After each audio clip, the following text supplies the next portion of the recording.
Salam Sobat Muda GKJTU dimanapun saudara ada dan berada.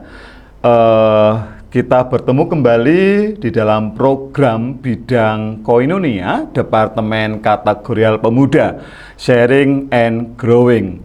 Dan tema perbincangan kami masih sama dengan tema di video sebelumnya, yaitu tentang suara hati pemuda. Kali ini kita akan berbincang-bincang dengan narasumber yang waktu lalu pernah menjadi pemandu di Sharing and Growing ketika narasumbernya adalah pendeta dan juga menjadi presentator di ibadah sekolah minggu dan cerita tokoh-tokoh Alkitab. Tapi kali ini dia menjadi narasumber kita dan langsung saja kita akan berkenalan dengan narasumber kita.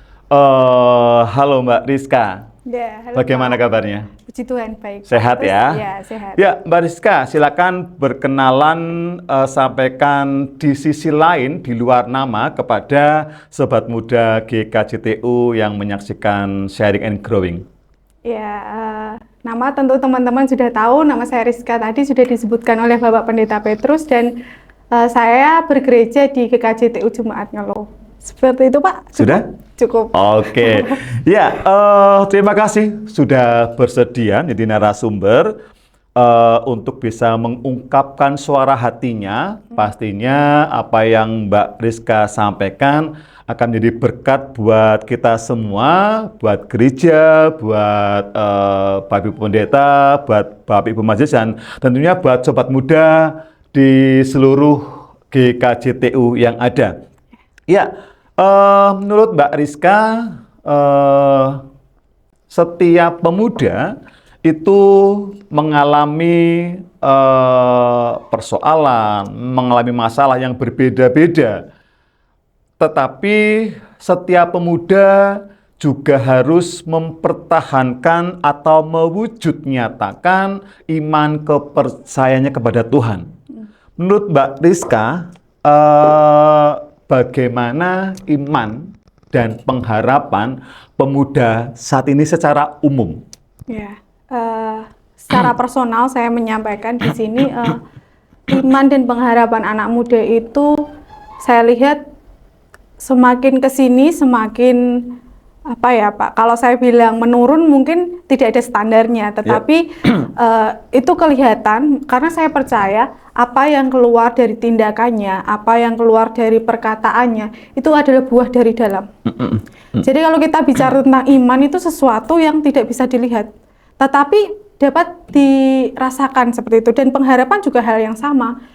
Di sini yang mau saya katakan adalah iman itu bukan hanya tentang kita bilang kita percaya sama Sekedar Tuhan, percaya, iya, begitu ya. tetapi itu adalah sebuah tindakan yang keluar yang bisa kita tunjukkan ke orang lain. Nah, seringkali dari hal yang simpel aja, misalnya dalam berbicara, anak muda itu seringkali merasa cupu, merasa kurang hits di kalangannya mereka itu ketika mereka nggak berkata-kata kasar. Kadang mereka kayaknya ketika bisa ngomong kasar saja itu kayak menurut mereka itu adalah hal yang sesuatu yang keren. Wah, keren banget ya bisa ngomong. Bangga gitu ya. Iya, sesuatu yang bisa dibanggakan ketika bisa ngomong kasar. Karena saya belajar sesuatu yang baik itu belum tentu benar. Tetapi kalau sudah benar itu pasti baik. Seperti itu Pak. Jadi mungkin mindset anak muda sekarang ini sudah mulai berubah gitu ya Pak. Mungkin merasa kalau apa sih, masa nggak berani ngomong kasar, itu tuh cukup banget. Tapi kan itu nggak baik, menurut Tuhan itu kan nggak baik.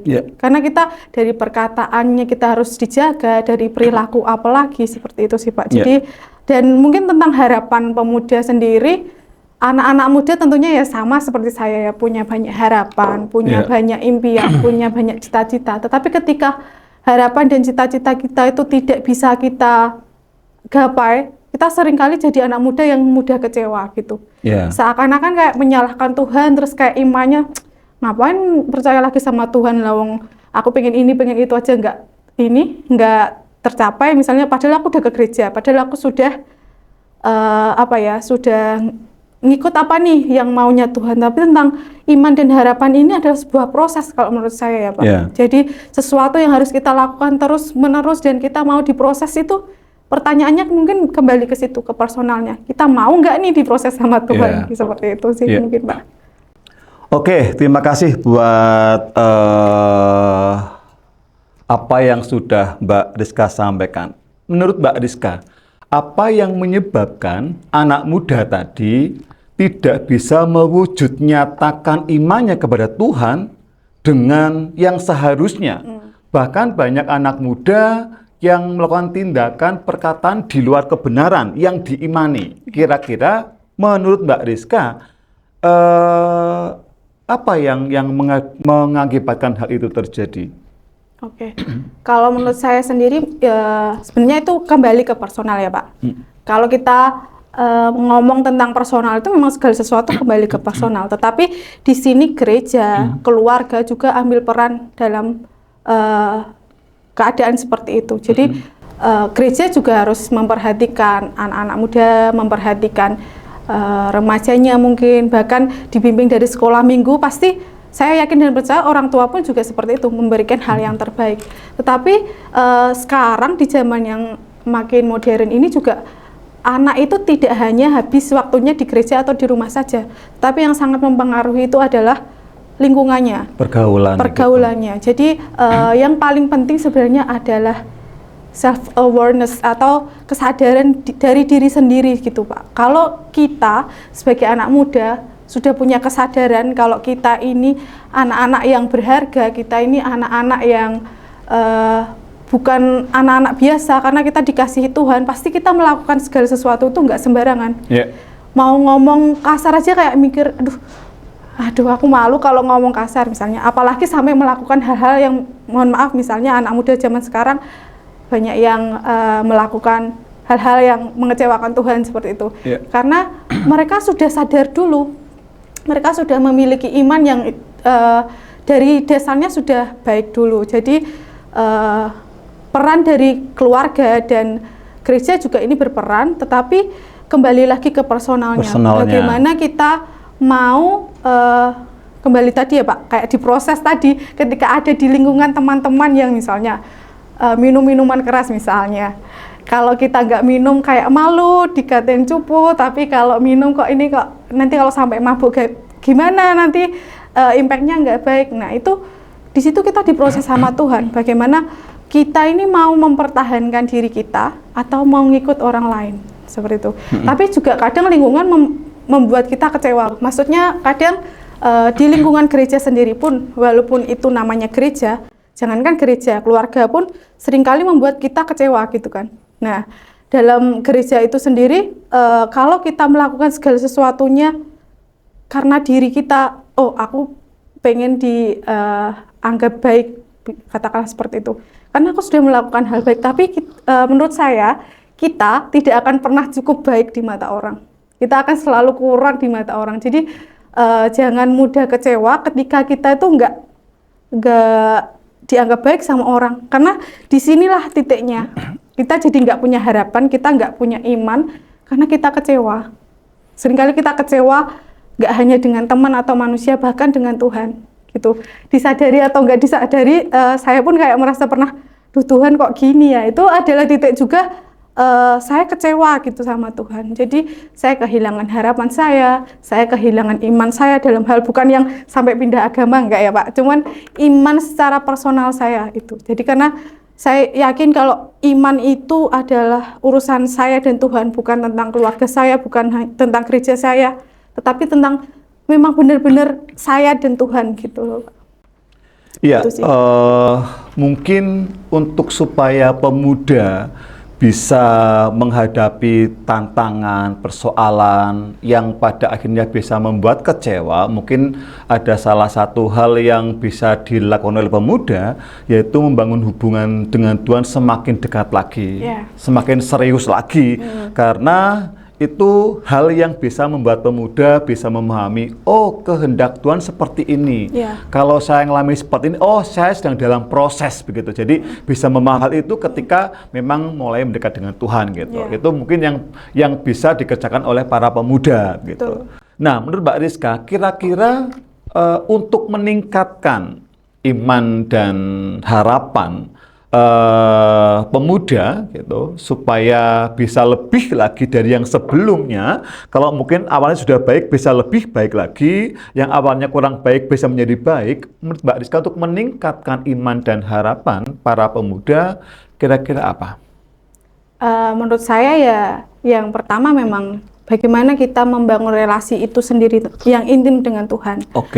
Dengan cara misalnya kita orang Kristen pasti kalau minggu ke gereja. Itu yang pertama, itu yang sangat klasik. Tapi bukan hanya tentang rutinitas datang ke gereja saja, tetapi kita bahwa yang benar-benar kita tuh butuh loh buat ketemu Tuhan. Jadi jangan jadikan datang ke gereja itu sebagai rutinitas, tapi sebagai kebutuhan gitu loh, Pak. Karena ketika kita merasa, oh aku ke gereja ini bukan untuk biar di absen pendetanya atau biar kelihatan jadi anak rajin, bukan di situ. Tapi bagaimana kita bisa berkomunikasi dengan Tuhan. Mungkin kalau di rumah kita bisa lakukan juga sendiri, tetapi ketika ada pemimpinnya, ada teman lain, pasti suasananya beda. Pertama itu mungkin di gereja. Kalau kita ke gereja saja udah males-malesan, ya benar kita bisa menemui Tuhan di mana-mana. Tetapi salah satu wadah yang ada aja nggak kita gunakan untuk membangun rohani itu gereja begitu ya. Kita mau cari alasan apa lagi gitu. Dan tentunya kalau anak muda, sebagai anak muda mungkin lingkungan sih Pak. Cari teman-teman, cari lingkungan yang tepat. Yang tepat tuh maksudnya di sini adalah orang-orang yang sekiranya memang bisa membantu kita tumbuh secara rohani. Bukan soal melulu tentang ibadah, enggak. Tetapi misalnya pembicaraannya, memberikan masukan-masukan yang saling memotivasi begitu ya. Yang bukan tentang misalnya kalau anak muda itu kalau sekarang kan kayak ini apa ya Pak, menunjukkan sesuatu yang apa sih kebanggaannya seperti itu. Bukan hal yang seperti itu, tetapi bagaimana kita mencari lingkungan yang saling mendukung satu dengan yang lain secara spiritual. Tapi mungkin dikemasnya mungkin kalau kita main nongkrong gitu boleh sih menurut saya. Bukan hanya tentang ke gereja terus enggak, cuman orang-orangnya ini, kapasitas dari orang-orangnya ini yang bisa bantu kita juga. Misalnya kita sharing tentang ada pergumulan seperti ini, baiknya bagaimana supaya kita juga tahu, punya pemikiran yang terbuka, enggak hanya tentang berkutat pada perasaan kita sendiri. Misalnya ada permasalahan, seringkali kalau sebagai anak muda yang idealis gitu ya Pak, masih idealis, masih kekeh dengan perasaan dan pemikirannya sendiri, itu kadang merasa kalau ya ini, saya yang benar ya ini, tapi kan itu belum tentu benar. Kita harus juga menerima masukan dari orang lain, supaya kita juga tahu, kita berproses, namanya tadi berproses mungkin itu ya Pak. Jadi hal yang harus kita lakukan yaitu mencari lingkungan yang juga tepat, mendukung. Kalau menurut saya, kalau kita mencari teman itu memang harus pilih-pilih, nggak boleh yang sembarangan. Bukan dalam hal ini bukan untuk membenci orang lain yang tidak baik ya, maksudnya, tetapi kita tuh bisa tahu bagaimana itu mendatangkan manfaat nggak sih ke kita. Kalau misalnya aku berteman sama dia tapi aku ikut-ikutannya ke hal yang nggak baik, kan itu merugikan diri sendiri. Jadi mungkin untuk teman-teman pemuda juga lebih berhati-hati dan bangun relasi sama Tuhan yang jelas. Motivasinya bukan tentang kita dan di gereja menjadi anak yang rajin atau jadi anak yang suci, itu bukan, tetapi lakukan segala sesuatu tuh memang karena Tuhan, benar-benar karena Tuhan. Karena kalau ketika kita melakukan sesuatu hanya untuk manusia atau dipandang bisa atau dipandang baik, nanti kita akan kecewa. Tapi ketika kita udah ya sudah ada di titik kepasrahan yang Tuhan monggo silahkan, ini hidupku karena Tuhan sudah memberkati saya, karena Tuhan sudah memberi ini itu dalam. Jadi kuncinya adalah mengingat-ingat kebaikan Tuhan. Jangan mengingat-ingat kekecewaan dalam hati kita gitu. Karena kalau kita terus mengingat-ingat hal yang pahit, ya pasti sakit, semakin sakit. Akan jadi tawar hati. Tetapi kalau jadi sadar, oh Tuhan ya ampun, ternyata kebaikan Tuhan itu sudah sangat banyak sekali. Itu jadi kayak luluh lagi. Sudah ya mungkin itu Pak, proses tentang iman dan harapan anak muda, supaya anak-anak muda juga punya harapan tentang masa mudanya yang pastinya sudah benar ya Pak, kalau masa depan anak muda itu sudah dijamin Tuhan. Ya. Sudah ada, tinggal kita mau nurut enggak nih sama Tuhan, kan sudah disediakan di sana nih, kita mau di jalannya Tuhan, on track-nya Tuhan, atau mau keluar dari track-nya Tuhan, itu kan tergantung kita. Jadi mungkin ya sebagai anak muda kita harus punya kesadaran dari diri sendiri dulu, terus juga dari gereja mungkin memberikan bagiannya, memberikan nasihat firman Tuhan yang mungkin menegur, mengingatkan, dari pendeta, dari orang tua yang juga punya peran besar di situ. Tapi semuanya mungkin kembali ke diri sendiri. Gitu ya. Iya Pak. Oke, terima kasih Mbak Rizka. Wow, perbincangan yang serius. Tapi memang seperti inilah anak muda harus diberikan gambaran, pencerahan bahwa hidup anak muda ya hidup yang harus benar-benar bergantung sama Tuhan. Karena anak muda Kristen pastinya. Dan demikian Sobat Muda GKJTU perbincangan kami dengan narasumber yang sudah mengungkapkan bagaimana anak muda harus bergerak untuk mewujud nyatakan imannya di dalam Yesus Kristus Tuhan untuk kehidupan sehari-hari, sehingga setiap orang yang melihat anak muda Tuhan menjadi terberkati. Terima kasih, Tuhan Yesus memberkati. Tuhan Yesus memberkati.